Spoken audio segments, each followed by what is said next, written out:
In this lecture, we will be dealing with the design of rotor bars in a squirrel cage rotor.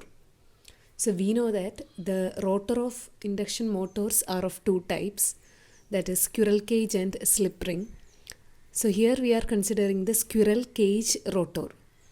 In squirrel cage rotor, heavy copper bars are inserted in the rotor slots. So one bar will be inserted in one slot. One bar per one slot, and all these bars are short circuited at both the ends by means of end rings. So the rotor will have the appearance like the cage of a squirrel, and hence it have the name squirrel cage rotor. So here, instead of small copper wires, heavy copper bars are inserted in the slots. So we have to design the rotor bar, means we have to calculate the area of cross section of the bar. So designing the rotor bar means we need to know the number of rotor bars and the area of cross section of each bar. So that is what meant by the designing of rotor bar. So number of rotor bars simply equals to the number of rotor slots, because each slot contains only one bar. So number of bars and number of rotor slots are equal. So we already know how to fix the number of rotor slots. Okay. Now we have to find out the area of cross section of the rotor bar. So we know that area of any conductor can be calculated as current flowing through the conductor divided by the current density. So first of all, we have to calculate the rotor bar current.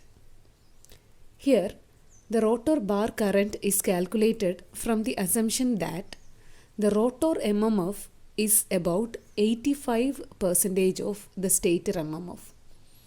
Okay, so rotor MMF equal to 85% of stator MMF. So we know that MMF is current into number of turns. But here in the rotor, as it contains heavy copper bars are as the conductors, there is no concepts like turns or coil, etc.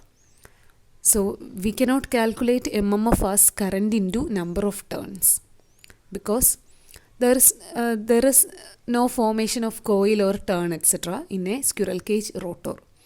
So we have to calculate the MMF as current into total number of rotor bars, that is current in each bar into total number of rotor bars.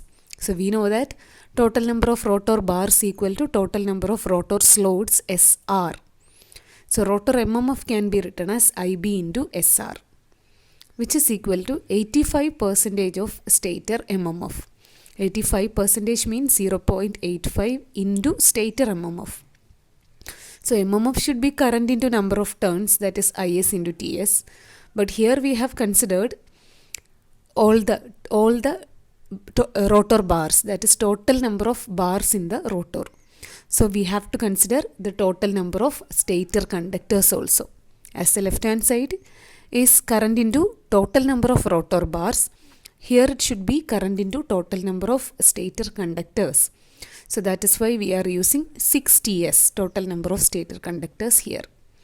So rotor MMF is equal to 85% of stator MMF, that is current into total number of conductors. So now bar current can be calculated as IB is equal to 0.85 into IS into 6TS divided by SR. So this is the equation for calculating the rotor bar current.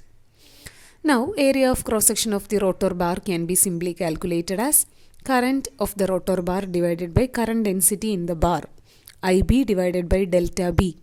And usually for a rotor bar, the current density is in the range 4 to 7 ampere per millimeter square. So this is how we can design the rotor bars of a squirrel cage induction motor.